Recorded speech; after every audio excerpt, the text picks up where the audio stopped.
The real-life man portrayed as a hero in the film Hotel Rwanda went on trial today in Kigali. Paul Rusesabagina is credited with saving the lives of more than 1,200 people during the 1994 Rwandan genocide.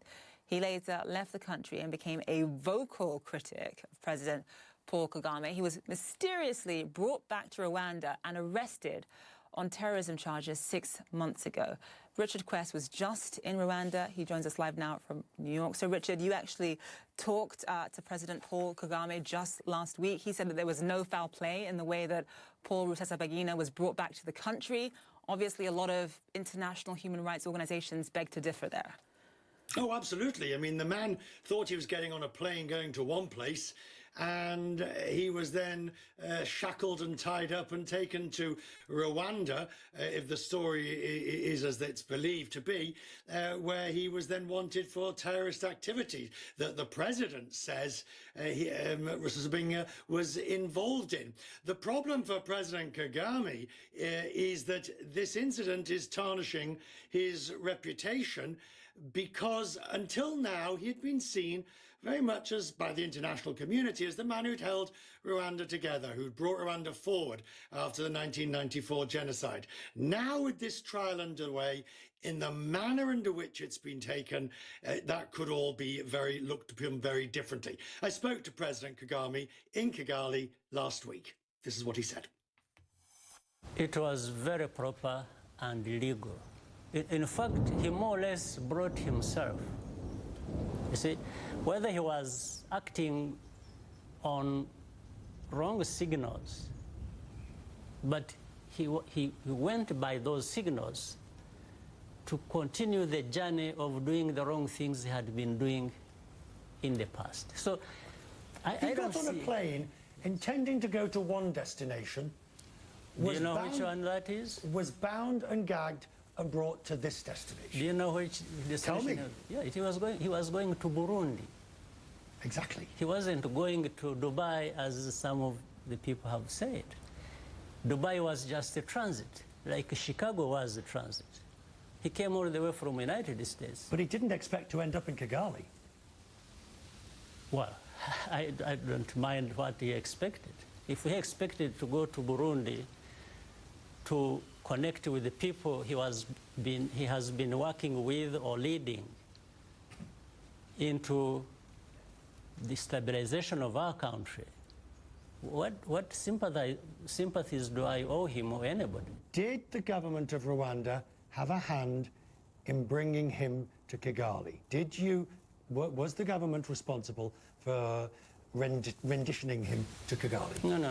Bringing him or guiding him to come to Kigali and rendition, or means like that seem to be illegal, are totally different things. Absolutely. Now, if for him he was working with somebody in Burundi, right, in the same plot of destabilizing our country, and the same person, for example, decided to drive him to Kigali, the person he was working with and he had trusted, and the government was working with that person he trusted, how does government become culpable for that operation? It's the rainy season in Rwanda. We could hear the storm approaching above us. And when the clouds finally broke, it was time to pause, to reflect. And after nearly an hour of waiting, we resumed the conversation. The international community fears that, if I have permission to speak bluntly, that, Kagame wants him convicted, rubber stamp court, lock him up and throw away the key. What guarantees can you give today of a fair trial? All those concerns can't be further from the truth. One, Rusesabagina, a citizen of this country, was done something terribly wrong, committed a crime. I have heard that he holds other citizenships of other countries. That's okay. I have no quarrel with that. He certainly did something wrong. And by the way, he is accused with a number of other people. So he's not alone in this case that he's being tried for. So that is also clarity that must be put forward. So taking him out of that and treating him differently and special, that's not going to work. So the case is going to court, all these people being tried. And it is important that there is a fair trial. Paul Kagame has been president of Rwanda since the year 2000. The country's constitution has already been amended to allow him to serve more terms.